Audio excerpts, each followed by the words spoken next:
Lekaslah, aku tak sabar, perutku semakin lapar. Cobalah siapkan segera hidangan di atas meja. Oh, tunggu sebentar lagi, makanan kan ku hidangkan.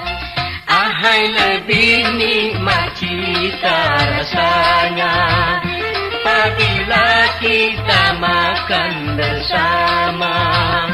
Rasanya sedap, hai perut kenyang, pikiran pun tenang.